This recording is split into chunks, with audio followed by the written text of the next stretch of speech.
আমার ছেলের এই কোরবানিকে পছন্দ করে নিলাম, ইসমাইলের কোরবানি করা লাগবে না। আল্লাহ তাআলা জিবরাইলকে নির্দেশ দিয়ে দিলেন, জিবরাইল ইসমাইলের জায়গায় জান্নাতি একটি দুম্বা নিয়ে আসলেন। দ্রুত এসেছেন। জিবরাইলকে বলা হলো, পৃথিবীতে জিবরাইল নাকি 3টি সময়ে অতি দ্রুত সিদরাতুল মুনতাহা থেকে দুনিয়াতে এসেছেন। তার অন্যতম একটি সময় ছিল ইসমাইল ইব্রাহিমের ছুরির নিচ থেকে ইসমাইলের জবাইটাকে বাঁচানোর জন্য আল্লাহ তাআলার হুকুমে জিবরাইল জান্নাতি দুম্বা নিয়ে দুনিয়াতে আগমন করেছিলেন। সুবহানাল্লাহ। আল্লাহ রাব্বুল আলামিন তার খলিল মুসলিম জাতির পিতা, নামটা কি বলুন তো? হযরত ইব্রাহিম খলিলুল্লাহ আলাইহিস সালাতু ওয়াস সালাম। তার এবং তার ছেলের বৃদ্ধ বয়সে ঘটে যাওয়া আল্লাহকে খুশির জন্য যে ত্যাগ, যে কোরবানি, যে স্যাক্রিফাইস, ঈমানের জন্য, আল্লাহকে খুশির জন্য আল্লাহর কাছে বড় ভালো লেগেছে। এজন্য এটাকে আমার পর্যন্ত উম্মতে মুহাম্মাদের উপর ওয়াজিব করে দিয়েছে। কেন? এত বড় থাকতে ইব্রাহিম নবীকে কেন পছন্দ করলেন আল্লাহ তাআলা? আল্লাহ রাসূল বলেন, মিল্লাতা আবিকুম ইব্রাহিম। আল্লাহু আকবার। আমি ইব্রাহিমকে এই জাতির জাতির পিতা হিসেবে ঘোষণা করে দিয়েছি। কেন দিলাম? ও মুহাম্মদুর রাসূলুল্লাহ সাল্লাল্লাহু আলাইহি ওয়াসাল্লামের উম্মতেরা, কোরআন পড়ো, বুঝে নাও। অনেক নবী আছে, কিন্তু ইব্রাহিমকে আমি পাঠিয়েছি মুশরিকদের ঘরে। বাবা ছিল মুশরিক, আজও কিয়ামতের দিন ইব্রাহিম বাবাকে নাজাত নেওয়ার জন্য ফয়সালা সুপারিশ করতে পারবে না। নূহ আলাইহিস সালাম তার স্ত্রী এবং তার কলিজার টুকরা ছেলে কেনানকে সুপারিশ করে জান্নাতে নিতে পারবে না। একজন বাবা হয়ে ছেলেকে নিতে পারবে না, আর একজন ছেলে হয়ে বাবাকে নিতে পারবে না। কারণ এটাই পরীক্ষা ছিল, অনেক বড় পরীক্ষা। বাবা মুশরিক, মূর্তি পূজক, নমরুদের উত্তরসূরি বাবা ইব্রাহিম একত্ববাদ আল্লাহকে খুঁজেছেন, তার গোলাম এবং তার পক্ষ থেকে মনোনীত লোক। সুবহানাল্লাহ। সম্মানিত উপস্থিতি, আমি পূর্বে আলোচনা করেছি, এই ইব্রাহিম আলাইহিস সালামকে আল্লাহ রাব্বুল আলামিন আজরের ঘরে জন্মগ্রহণ করালেন। বাবা পরিবার মুশরিক, মূর্তি পূজা করে। নমরুদ নামক একজন বিশ্বের যে ক্ষমতাধর আল্লাহ তাকে দিয়েছিলেন, কাফেরদের অন্যতম ব্যক্তি নমরুদের সময়ের একজন, নমরুদের সময়ের নবী ইব্রাহিম আলাইহিস সালামকে দিয়ে আল্লাহ তাআলা নমরুদের পতন ঘটিয়ে এই জমিনে আল্লাহ তাআলার একত্ববাদের শাসন প্রতিষ্ঠা করার জন্য নবীকে পাঠিয়েছিলেন। সুবহানাল্লাহ। ইব্রাহিম আলাইহিস সালাম জন্মের শুরুতে রবকে চেনেন, রবকে আমি কার গোলামি করব? বাবা বলে, ও ইব্রাহিম, এই দেখো ঘরের ভিতরে কতগুলো মূর্তি দেখা যায়, আমরা ওদের পূজা অর্চনা করি, তুমিও তাই করবা। ইব্রাহিমের ভালো লাগে না, কারণ ইব্রাহিম নবীও হয়ে মানুষ, তবে মহামানুষ। আল্লাহ তাআলা আলমে আরওয়া রূহের জগতে 1 লক্ষের উপরে কত নবী রাসূল পাঠিয়েছেন, সকলের রূহ ওখানে বাছাই করেছেন। সুবহানাল্লাহ। এই জন্য মানুষ যতই হোক না কেন, বাছাই হয়েছে কোথায়? রূহের জগতে। বাছাই কোথায় হয়েছে? এই জন্য নবী কি ভুল করবে? ইম্পসিবল, কখনোই না, সম্ভবই না। ইব্রাহিম বলে, না বাবা, মানতে পারতেছি না। বাবা বলে, তুমি এখন তেরা কে? আমি তেরা না, আমাকে কে সৃষ্টি করলো, সেই রবকে আমি চেনবো। বাবা ইব্রাহিম আলাইহিস সালাম আকাশের দিকে তাকালেন। আকাশের দিকে তাকিয়ে সূর্যকে দেখতে পেলেন। ভাবলেন, সূর্যই মনে হয় আমাকে সৃষ্টি করেছেন, আমাকে আহার জোগাড়, আমাকে বাঁচিয়ে রেখেছেন। দিন শেষে দেখা গেল সূর্য পশ্চিম দিগন্তে মিলিত হয়ে গেল। ইব্রাহিম কতটা বিচক্ষণ, ইয়ান যুবক ছেলেটি আকাশের দিকে তাকিয়ে বলে, যেই জিনিস একবার উঠে আর একবার ডোবে, অস্তিত্ব হারায় যায়, সে কোনোদিন রব হতে পারে না। সুবহানাল্লাহ। রাতে উঠলো সন্ধ্যা, মাগরিবের পর চন্দ্র, চাঁদ, ভাবলো এটাই মনে হয় রব হয়তো থাকবে, কিন্তু ফজর শুরুর আগেই তাও হারিয়ে গেল। ইব্রাহিম বলল, না না, এটাও তো রব হতে পারে না, কারণ যিনি রব তার কোনো অস্তিত্ব হবে না, তিনি তার অস্তিত্ব সব জায়গায় বিরাজমান হবে। সুবহানাল্লাহ। ইব্রাহিম আলাইহিস সালাম কেউ তাকে হাতে কলমে শিখাই দেয়নি, নবী বলে পাঠিয়েছেন, নবুয়ত আল্লাহ তাআলা কখনো দেননি, রবকে চিনে নিচ্ছেন। আর আমরা কোরআন পেলাম, হাদিস পেলাম, কোরআন পড়লাম, হাদিস পড়লাম, সেই আল্লাহকে চিনতে পারলাম না, খালি পীরের দরবারে যাই আর পীরের দরবারে যাই। কেন জান ভাই? আপনার জাতির পিতা ইব্রাহিম তো কোনো পীরের দরবারে যেতে চান নাই, যান নাই, ইচ্ছা করলে তো নমরুদের দরবারে যে পূজা অর্চনা করত, নমরুদকে পীর সাহেব হিসেবে স্বীকার করতে বাধ্য করেছেন নাকি? তাহলে আপনি কেন যান পীরের দরবারে? ইসলামে কোনো পীরের কোনো সুযোগ নাই। হ্যাঁ, ইসলাম শেখার জন্য শিক্ষক, ওস্তাদ, শায়েখের দরকার, যিনি কোনো মানুষের শিক্ষা দেবেন, কিন্তু তাই বলে আপনার নাজাত পার করে দেবে, পরকালে পার করে দেবে কুফরি চিন্তাধারা, মুশরিকি চিন্তাধারা, এইসব আপনি লালন করতে পারবেন না। আমি পূর্বে বলেছি, আলোচনা প্রাসঙ্গিক আসলে আরেকবার বলি, আমার প্রিয় কলিজার টুকরা মুসলমানেরা, এই বাংলাদেশের জমিনে পীর মুরিদের নাম দিয়ে মুসলমান শেষে মুশরিকরা হিন্দুদের থেকেও নিকৃষ্ট কাজ করে যাচ্ছে। মাঝভান্ডারি, আক্রোশী, সুরেশ্বরী, দেওয়ানবাগী, কুতুববাগী, রাজারবাগী, ওরা তো হিন্দু ভাইয়ের মূর্তিকে পূজা করে, তাও এক সময় যে পুকুরে নদীতে ডুব মারায়, শেষ করে দেয়, আর এরা জীবিত মানুষকে সেজদা করে। মানুষ মরে যায়, কবর বানায়, মসজিদে টাকা খরচ করতে গায়ে বেঁধে যায়, আর পীরের মাজারে দেয়, নজরানা দেয়, ওরা নাকি এরকম পেছন ফিরে আসা লাগে। আমি একটু বেশি বলছি না? ওই সামনে পেছন ঘুরতে যায় না, পেছন ফিরে হাত দিয়ে আসা লাগে। কোথায় পেয়েছেন আপনার থেকে? হিন্দুরা হয়। সম্মানিত উপস্থিতি, ইব্রাহিম আলাইহিস সালাম, বাবা ইব্রাহিম, তিনি রবকে চিনলেন, সূর্যকে বললেন না হারিয়ে যাই, আমার রব হতে পারে না, তাহলে আমার মতো মানুষ কি করে আমাকে কিয়ামতে পার করবে? সেটা নিজেকে পার করো, পরিবারকে পার করো। ও মুসলমান ইমানদার, পরকালের দিন আল্লাহ তাআলার সামনে কথা বলার দুঃসাহস কোনো নবী রাসূল করবে না। শুধুমাত্র আল্লাহ তাআলা মুহাম্মদুর রাসূলুল্লাহকে অনুমতি দিয়ে দিবেন। মুহাম্মদুর রাসূলুল্লাহ একমাত্র ব্যক্তি যিনি আল্লাহর অনুমতি দেওয়ার পরে তিনি সুপারিশ করা শুরু করবেন। সুবহানাল্লাহ। মওলানা হাজী ইব্রাহিম আলাইহিস সালাম তিনি আকাশের দিকে তাকিয়ে পড়লেন। যারা আমার সাথে পাঠ পড়েন, ইন্নী ওয়াজ্জাহতু ওয়াজহিয়া লিল্লাযী ফাতারাস সামাওয়াতি ওয়াল আরদ হানিফাও ওয়া মা আনা মিনাল মুশরিকিন।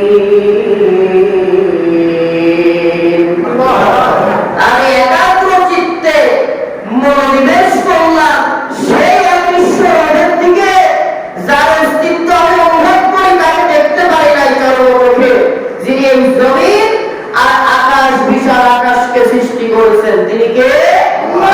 বাস, প্রথম পরীক্ষায় পাস করেছেন। দ্বিতীয় পরীক্ষায় ইব্রাহিম আলাইহিস সালাম যে রবকে চিনলেন, সেই রবের দাওয়াতি কাজ শুরু করলেন।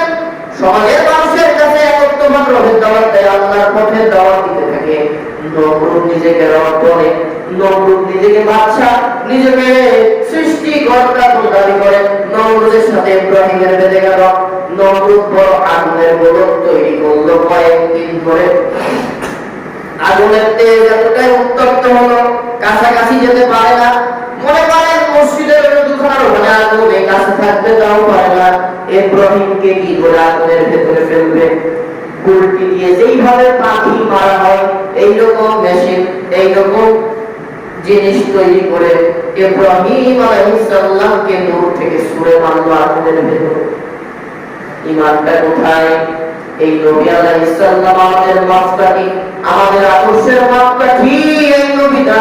তারা দেখেন আগুনে পড়তেছে, আগুনে যখনই পড়লো, আল্লাহর পক্ষ থেকে জিবরাইল আলাইহিস সালাম এসে বলেন, ও ইব্রাহিম, তুমি কি আগুনে পড়ে যাবা?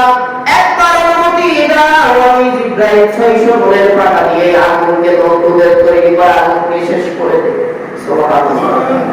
ইব্রাহিম আলাইহিস সালাম সাহায্য চাইতে পারতেন, দেখেন জাতির পিতা কিভাবে বলেন। তিনি বললেন, ভাই ইব্রাহিম, না না, আমি তো সেই অন্ধ, আল্লাহর ইবাদত করি না। সেই আল্লাহ কি দেখতেছে না নমরুদের আগুনে তার বন্ধু ইব্রাহিম পড়ে? অনেক তুমি জিব্রাইল, তুমি কে? তুমি তো আল্লাহর মাখলুক। সুবহানাল্লাহ। আমি তোমার কাছে সাহায্য চাইবো না, চলে যাও, যে আল্লাহর জন্য এই নমরুদের আগুনে আমি পড়তে যাচ্ছি, সেই আল্লাহ যদি আমাকে এখানে পুড়িয়ে তিনি খুশি হন, আমি তার খুশি করব। আর তিনি আমার দায়িত্ব নিয়ে বাঁচানো যদি মনে করেন, সেই আল্লাহই বাঁচাবে, আমি তোমার কাছে সাহায্য চাইবো। জিব্রাইল চলে গেলেন, আল্লাহ তাআলা কোরআনকে অর্ডার করলেন, আদেশ দিলেন, কোরআনে সেটাও বললেন, উল্লা ইয়ানারুকুনি বারাকাউ ওয়া সালামান আলা ইব্রাহিম। আল্লাহু আকবার। আল্লাহ হুকুম করলেন, হে আগুন, আমার বন্ধু ইব্রাহিম তোমার ব্যাপারে গেল, সালাম শব্দ দিয়ে বার্তা দিলেন, তার মানে আগুনকে হুকুম করলেন শান্তিদায়ক পরিবেশ তৈরি করে দাও। সুবহানাল্লাহ। ইব্রাহিম আলাইহিস সালামকে জিজ্ঞাসা করা হয়েছিল, আপনি দুনিয়াতে প্রায় 100 বছরের উপরে বাঁচলেন, ও মুসলিম জাতির পিতা ইব্রাহিম খলিলুল্লাহ, বলেন না কোন সময়টা আপনার কাছে ভালো লেগেছে? কষ্টেই তো কাটালেন। ইব্রাহিম আলাইহিস সালাম জবাব দিয়েছিলেন, ঈমানের কারণে, আল্লাহ একত্ববাদের দাওয়াত দেওয়ার জন্য ইব্রাহিমের যে আগুনের ভেতরে আমাকে ফেলা হয়েছিল, আমি ওখানে যে শান্তিতে থেকেছি, ওই শান্তি আমি আর কোথাও পাই নাই। সুবহানাল্লাহ। ঈমানদাররা আল্লাহর উপর ভরসা রেখে দুনিয়ায় চলবে, বিপদে পড়লে আল্লাহ বলছেন, তাতানাজ্জালু আলাইহিমুল মালায়েকা, মৃত্যুতে যেমন ফেরেশতাকে দিয়ে জান্নাতি ফেরেশতার দল পাঠাবো, বেঁচে থাকতে তার হায়াত থাকলে বাঁচানোর জন্য প্রয়োজন বলে আকাশ থেকে হাজার হাজার ফেরেশতাকে পাঠাবো। ইব্রাহিম আলাইহিস সালাম আগুনের ভেতরে চুপটি করে বসে আছেন। নমরুদ আগুনকে লক্ষ্য করে উঁচা সিংহাসন থেকে বলে, কিরে আগুন, এত কষ্ট করে, এত লোক দিয়ে, এত লোক দিয়ে জ্বালানি খরচ করে তোকে প্রজ্বলিত করলাম, তোর দেশ কি করে গেল নাকি? আগুন তোর দেশ কোথায় গেল? আমার শত্রু ইব্রাহিমকে কেন পুড়িয়ে মারিস না, পুড়িয়ে ছাই করিস না? আল্লাহ তাআলা আগুনের জবাব খুলে দিলেন। আগুন জবাব দিল, ওরে নমরুদ, আমি আমার তেজ আছে না নাই এটা বোঝার জন্য তুই আয়, তোকে জ্বালাবো, তোর সাম্রাজ্য পুড়িয়ে ছাই করে দেব। কিন্তু আল্লাহর কসম, আমার ভেতরে যে ইব্রাহিম নামক ব্যক্তিকে ফেলেছো, তার একটা চূর্ণ পুরানো আমি আগুনের অধিকার নাই। সুবহানাল্লাহ। এখানেও বিজয় অর্জন করলেন। প্রায় 40 দিন লোক ইব্রাহিম আলাইহিস সালাম নমরুদের আগুনের ভেতর থেকে বের হয়ে আসলেন, বিয়ে করলেন। মা সারা আলাইহিস সালামকে বাচ্চা হয় না, এই দেখে মা সারা আলাইহিস সালাম তার দাসী, এক বর্ণনায় এসেছে তার দাসী, আর এক বর্ণনায় এসেছে তার ছোট বোন, নাম তার হাজেরা। নাম কি?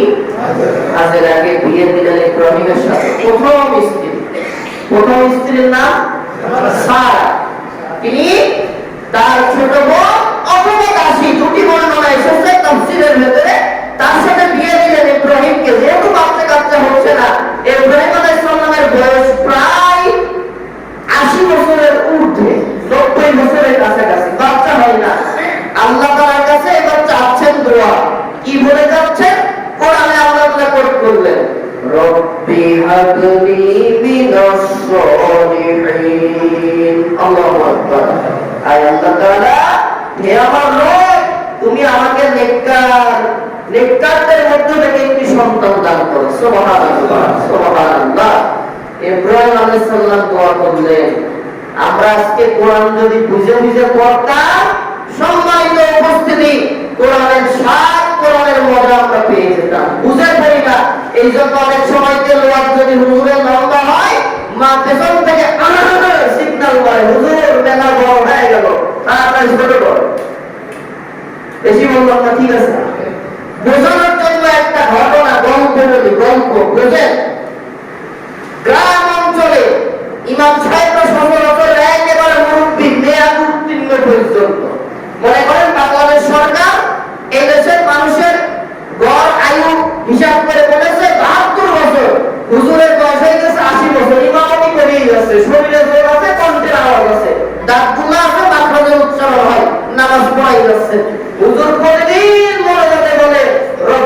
হাবলি মিনাস সালিহিন, রব্বি হাবলি মিনাস সালিহিন। আর মুসল্লিরা খালি আমিন আমিন বলে। এই দেখে ইয়াং জেনারেশন যুবকেরা যারা পড়াশোনা করে তাদের ভিতরে একটা কৌতূহল হলো, কিরে কোরআন 30টা পারা, 6666টা কম বেশি কিছু আয়াত, এত দোয়া আল্লাহ দিল, হুজুর খালি রব্বি হাবলি মিনাস সালিহিন পড়ে।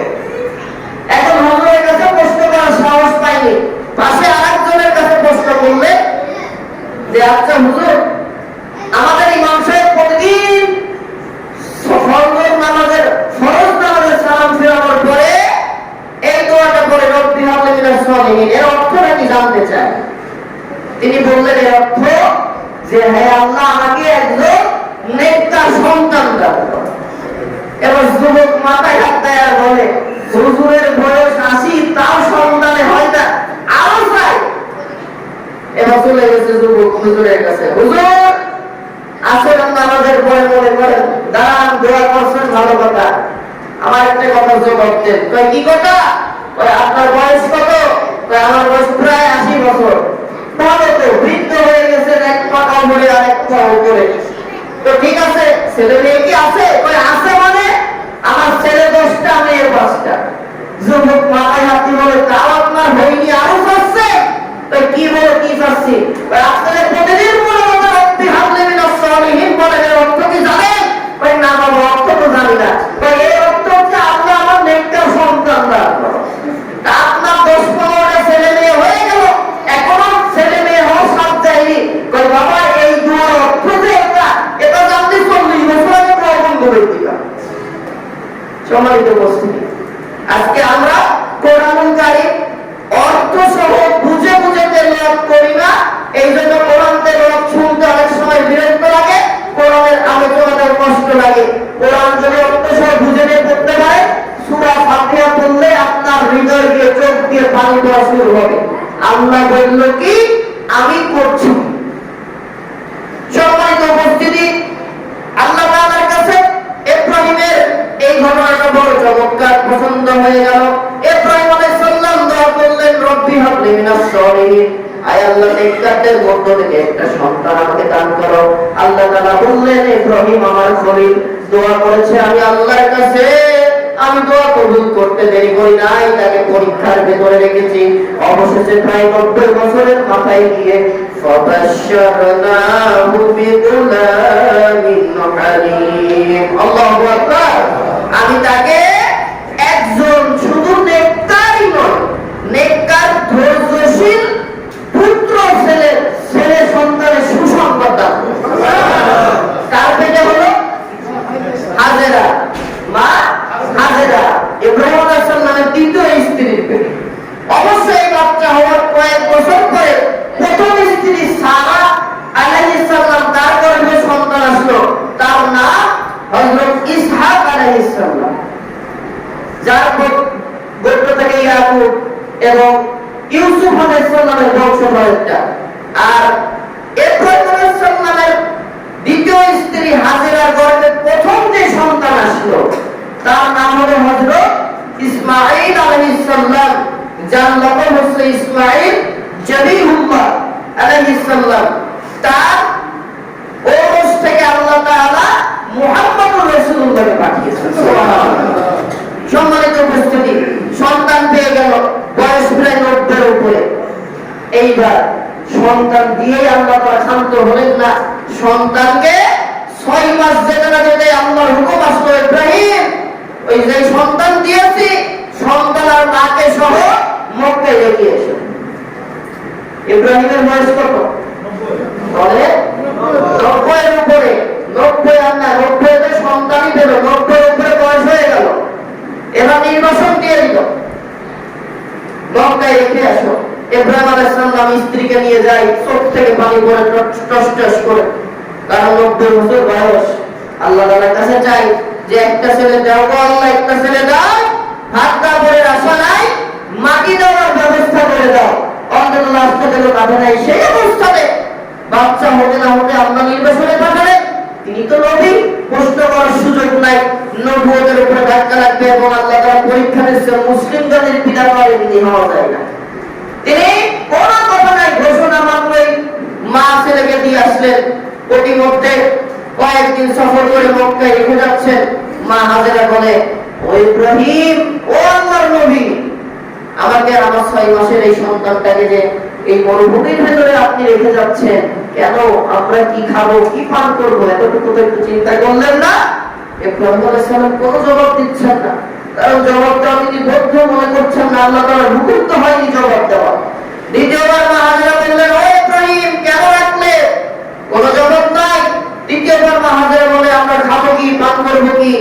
কোনো জবাব দেন না। তিনি একবার একটু আকাশের দিকে শাহাদাত করে তুললেন, চলে গেলেন। মা হাজেরা বললেন, ইব্রাহিম শুনে যাও, তোমার যেই বর্ণনা তুমি ইশারাতে আমাকে বুঝালে, বুঝতে পেরেছি, এটা যদি তোমার মনিব আমাদের রব আল্লাহর পক্ষ থেকে এই মরুভূমিতে রাখার আদেশ হয়, তুমি চলে যাও, নিশ্চিন্তে যে ঘুমাও। যে আল্লাহ আমাদের নির্বাসনে পাঠিয়েছে মা ছেলেকে, আমাদের রিজিকার তৃষ্ণার পানির ব্যবস্থা তিনিই করে দেবেন। একটু আসতে বললেন সুবহানাল্লাহ। কিভাবে ইব্রাহিম চলে আসলো? কিছুক্ষণের ভেতরে ইসমাইল 6 মাসের সন্তান পানির তৃষ্ণায় ছটফট করে। মা হাজেরা একবার সাফা একবার মারওয়া দুই দিকে ছোটাছুটি করলেন প্রায় 7 বার, পানি পাই না। হঠাৎ করে তিনি ছেলের কাছে এসে দেখে ইসমাইল ছোট পা লাফাচ্ছে, পায়ের গোড়ালি থেকে পানির ব্যবস্থা আল্লাহ করে দিলেন। তখন ইব্রাহিমের স্ত্রী হাজেরা বললেন, যাও যাও, এর অর্থ থাম থাম, এইখান থেকে শুরু হলো জমজম কূপের আপনার ব্যবস্থা আল্লাহ করে দিলেন। ওইখান থেকে শুরু হয়েছে আজ পর্যন্ত না, একেবারে কিয়ামতের আগ পর্যন্ত সারা পৃথিবীর মানুষ এই পানি, এই কুয়ার পানি খাবে, আল্লাহ তাআলা এই পানি শেষ করবেন। যেটা এই জমজমের পানি বলা হচ্ছে আল্লাহ তাআলা একবারে হাউজে কাউসারের পানির সাথে সংযুক্ত করে আল্লাহ দুনিয়াতে পাঠিয়েছেন। সুবহানাল্লাহ। সম্মানিত উপস্থিতি, এইবার এই সন্তান যখন বড় হয়ে গেল, আবার বাবার কাছে নিয়ে গেলেন। প্রায় মনে করেন 10 থেকে 12 বছর, তথা ইব্রাহিম আলাইহিস সালামের বয়স যখন 100 বছরের উপরে, তখন সন্তান ইসমাইলের বয়স প্রায় 12-13 বছর। এমন অবস্থায় বাবার কাছে করবে, সহায়তা করে ছেলে করতে পারে। আল্লাহ তাআলা ঘুমের ভেতরে ইব্রাহিমকে আদেশ দিলেন, ওহী জানালেন। কি আদেশ? সেটা সূরা সফফাতের 102 নম্বর আয়াতে কারিমায় আল্লাহ বলেন, ফালাম্মা বালাগা মাআহুস সা'য়া ক্বালা ইয়া বুনাইয়া ইন্নী আরা ফিল মানাম। ফালাম্মা বালাগা মাআহুস সা'য়া ক্বালা, যখন পিতার সাথে, পিতা ইব্রাহিম আলাইহিস সালামের সাথে পুত্র ইসমাইল চলাচল করার মতো বয়সে উপনীত হলো, আল্লাহ তাআলা নির্দেশ দিয়েছেন স্বপ্নে। ইব্রাহিম আলাইহিস সালাম ছেলেকে ডেকে বলেন, ক্বালা ইয়া বুনাইয়া, ও আমার কলিজার টুকরা, আদরের মানিক, হে আমার বৎস, ইন্নী আরা ফিল মানাম, আমি তো আজকে স্বপ্নে দেখছি তোমাকে জবাই করতেছি। সুবহানাল্লাহ বলে, তোমাকে জবাই করছি। আন্নী আযবাহু ফানজুর মাযা তারা, আমি স্বপ্নে দেখেছি তোমাকে জবাই করছি, কোরবানি করছি, এখন তোমার অভিমতটা বলো। তবে ছেলে, ও কলিজার টুকরা সন্তান ইসমাইল, রাজি থাকলেও কোরবানি করব, রাজি না থাকলেও কোরবানি করব, যেহেতু আল্লাহর পক্ষ থেকে আদেশ। কিন্তু আমি জানতে চাই তোমার অভিমত কি, কেন? এর প্রশ্নের উত্তর হচ্ছে সওয়ালে মুকদ্দারের উত্তর এটাই, ওই যে আল্লাহ তাআলার কাছে সন্তানকে চেয়েছিলেন দোয়া করে, রব্বি হাবলি মিনাস সালিহিন, নেককার সন্তান দাও। আর আল্লাহ জবাব দিয়েছিলেন সন্তান দিয়ে, ফাবাশশারনাহু বিগুলামিন হালিম, আমি তোমাকে ধৈর্যশীল নেককার সন্তান দান করলাম। আসলেই কি নেককার সন্তান কিনা, এই জন্য ইব্রাহিমের জবাব চাইল, ইসমাইল তোমার জবাব। দেখেন, সাধারণ সন্তান হবে, বলতো বাবা জন্ম দিয়েছেন, এই পর্যন্ত বড় করেছেন, আলহামদুলিল্লাহ, চলে গেলাম, আপনি আমার ছেলের পরিচয় দিয়েন না, আমি আপনার বাপের পরিচয় দিলাম। সাধারণ ছেলে হলে এটাই বলতো। কিন্তু আসলে ইসমাইল ধৈর্যশীল কিনা, এটা প্রমাণ আল্লাহ তাআলা নিলেন। ইসমাইল তখন বলে, ক্বালা ইয়া আবাতি ফাআল মা তুমার, ও আমার বাবা, আপনাকে স্বপ্নে আল্লাহ তাআলা যে আদেশ করেছেন এটা সাধারণ আদেশ নয়, কারণ আপনি আল্লাহ তাআলার নবী। আপনি আল্লাহ তাআলার নবী রাসূল ইব্রাহিম আলাইহিস সালাম, আপনাকে যে আদেশ করা হয়েছে আর দেরি করবেন না, আপনি তা বাস্তবায়ন করেন। সুবহানাল্লাহ, আর জোরে বলেন সুবহানাল্লাহ। সাতাজিদুনি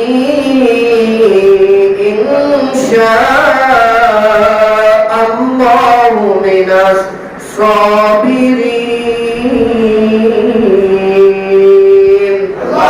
বাবা, আপনি আমাকে কোরবানি জবাই করার সময় আপনি আমাকে ধৈর্যশীল বান্দাদের অন্তর্ভুক্ত করেন। সুবহানাল্লাহ।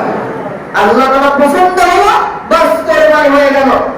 বাবা ইব্রাহিম আলাইহিস সালাম কলিজার টুকরা সন্তান ইসমাঈলকে উঁচা জায়গায় পেরে দিলেন, পেরে জবাই করবেন। একবার চোখ বাঁধলেন, আবার বাবার সন্তান বলেন বাবা চোখটা খুলে ফেলেন, কারণ আপনাকে পরকালে যদি আল্লাহ তাআলা বলে ও ইব্রাহিম, ও ইব্রাহিম, ইসমাঈলকে যখন জবাই করা হয়, ইসমাঈল প্রথমে বলে বাবা আমার দুইটা হাত পেছন দিয়ে বাঁধবেন এবং দুইটা পা বাঁধবেন, কারণ আমি তো মানুষ যখন জবাই করবেন তখন হয়তো যন্ত্রণায় হাত পা ছোটাছুটি করে আপনি নবীর গায়ে পা লাগবে। ঠিক তাই করা হলো।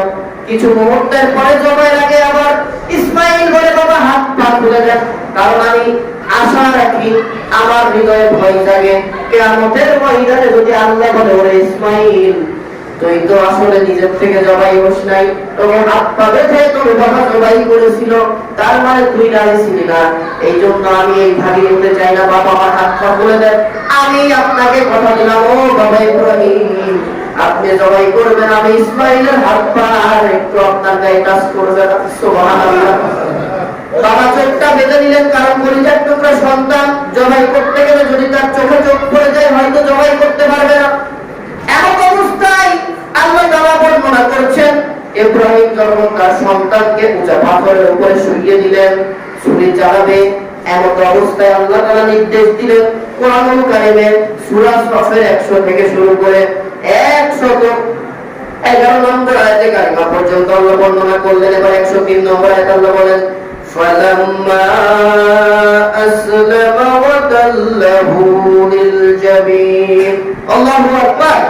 অতঃপর যখন বাবা এবং ছেলে দুজনই আল্লাহ তাআলার ইচ্ছার সামনে আত্মসমর্পণ করলো, সারেন্ডার করলো, কোরবানি বাবা করবে, ছেলে জবাই হওয়ার জন্য প্রস্তুত হয়ে গেল, তখনই কাট করে শুইয়ে দিল। ওয়ানাদাইনাহু আইয়া ইব্রাহিম, আল্লাহ তাআলা ডাক দিলেন হে ইব্রাহিম। সুবহানাল্লাহ। قد صدقت الرؤيا, তুমি তো অবশ্যই তোমার স্বপ্নকে সত্য করে ফেললা ইব্রাহিম। ইন্না কাযালিকা নাজিসিল মুহসিনিন, তুমি অবশ্যই তোমার স্বপ্নকে সত্য করে ফেললা ইব্রাহিম, তুমি পরীক্ষায় উত্তীর্ণ। সুবহানাল্লাহ। নিঃসন্দেহে আমি এইভাবেই সৎ কর্মশীল মানুষদেরকে পুরস্কার দিয়ে থাকি। কিভাবে? আল্লাহ তাআলা বলছেন ইন্না হাযা লাহুয়াল বালাউল মুবিন, এটা ছিল তোমাদের দুজনের জন্য একটি সুস্পষ্ট পরীক্ষা। ওয়াফাদাইনাহু বিযিবহিন আযীম, আমি ও ইব্রাহিম তুমিও তোমার ছেলের এই কোরবানিকে পছন্দ করে নিলাম, ইসমাঈলের কোরবানি করা লাগবে না। আল্লাহ তাআলা জিবরাইলকে নির্দেশ দিয়ে দিলেন জিবরাইল ইসমাঈলের জায়গায় জান্নাতি একটি দুম্বা নিয়ে আসলেন। দ্রুত এসেছেন। জিবরাইলকে বলা হলো পৃথিবীতে জিবরাইল নাকি 3টি সময়ে অতি দ্রুত সিদরাতুল মুনতাহা থেকে দুনিয়াতে এসেছেন।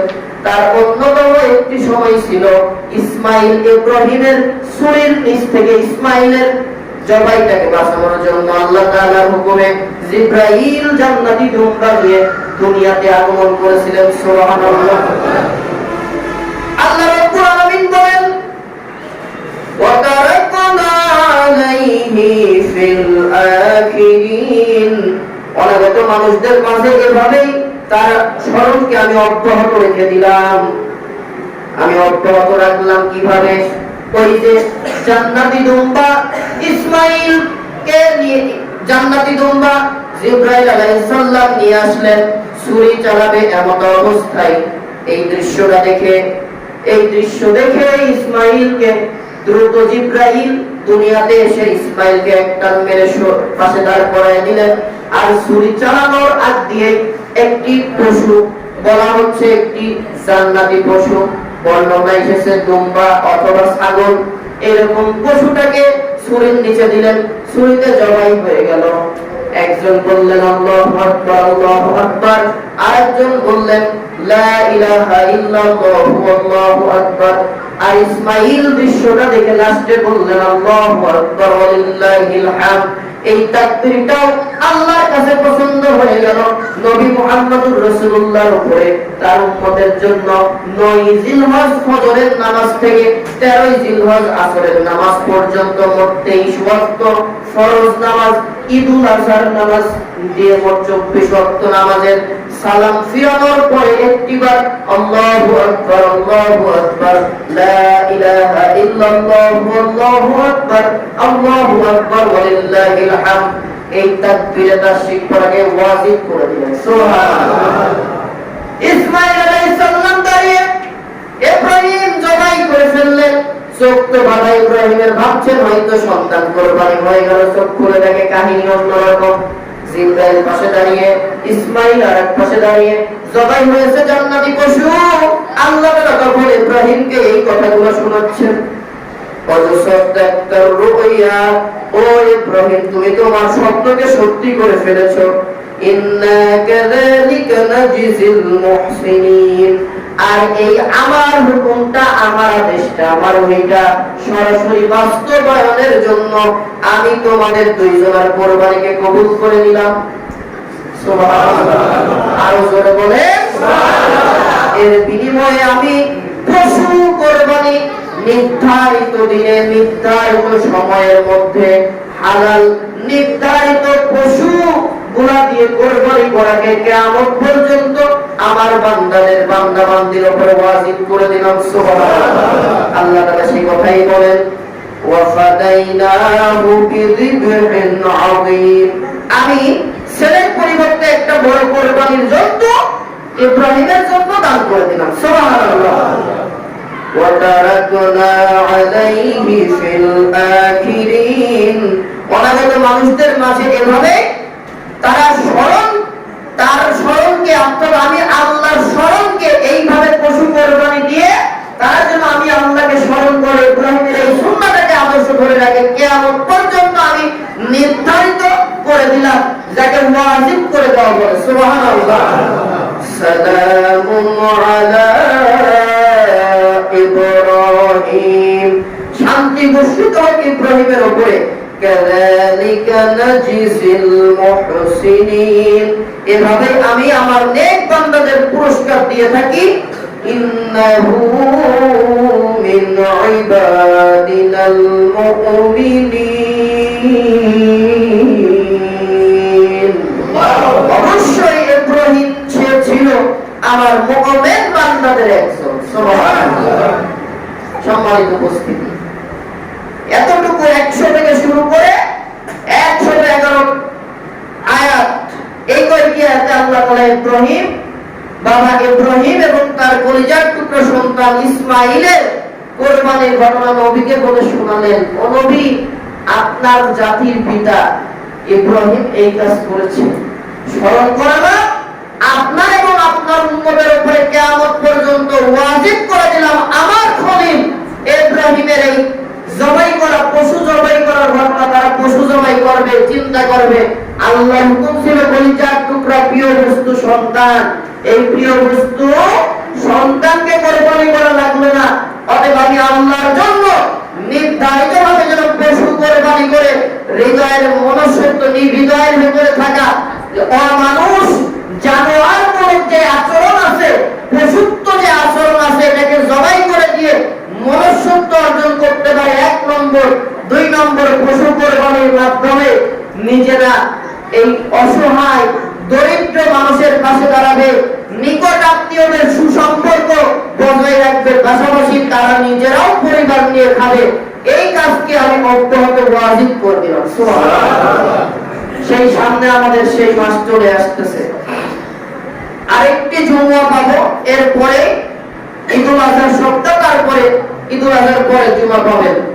যারা এখনো অনেক সময় নিয়ে দরখেলাপ করেন যে না টাকা পয়সা হাতে নাই ইত্যাদি, এই সেই এত চিন্তা করে কোরবানি দেন না, এটা উচিত না। রাসূল বলেন প্রত্যেকটা সুস্থ সাবালক পুরুষ মহিলা, স্বামী স্ত্রী, ছেলে মেয়ে সাবালক সাবালিকা হলে তাদের পক্ষ থেকে একটা করে কোরবানি দেওয়া ওয়াজিব।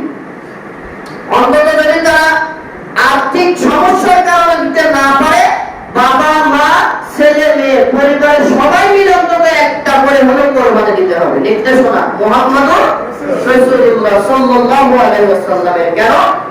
এই কোরবানি দেওয়ার মাধ্যমে মানুষ যেন প্রতি বছর আমাদের পিতা ইব্রাহিম আলাইহিস সালামের এই সুন্নাতটাকে স্মরণ করে।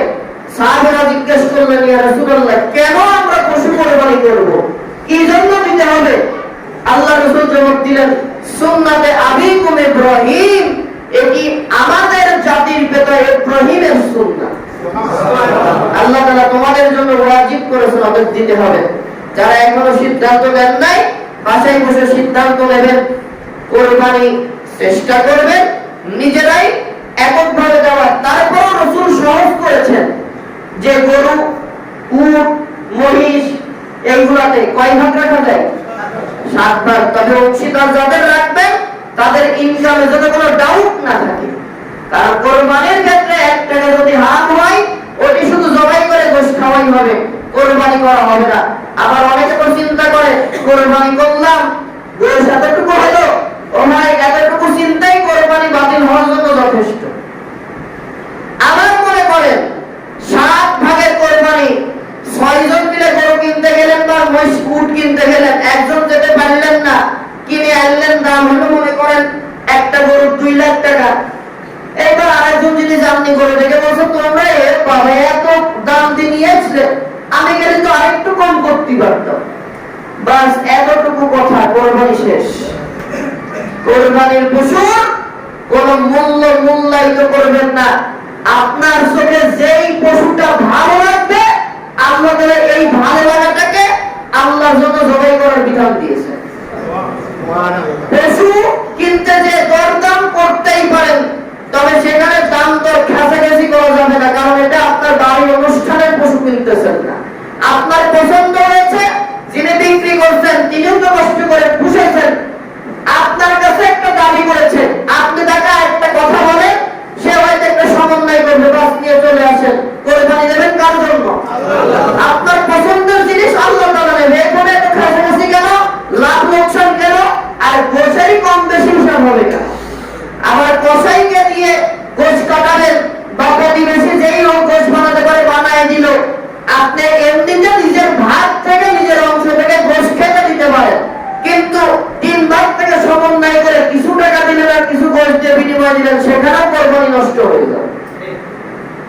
আমি মনে বুঝাতে পারলাম? বাদ বাকি আলোচনা আরো আগামী সপ্তাহে হবে ইনশাআল্লাহ, মাসআলা মাসাইল কেন্দ্রিক ঈদুল আজহার কার্যক্রম নিয়ে। সে পর্যন্ত সকলের সুস্থতা নেখায় কামনা করে আজকের আলোচনা শেষ করছি। সুবহানাকাল্লাহুম্মা ওয়া বিহামদিকা, আশহাদু আন লা ইলাহা ইল্লা আনতা, আস্তাগফিরুকা ওয়া আতুবু ইলাইক। যারা সুন্নাত পড়ে নাই, সুন্নাত পড়ে নেই, এই ফাঁকে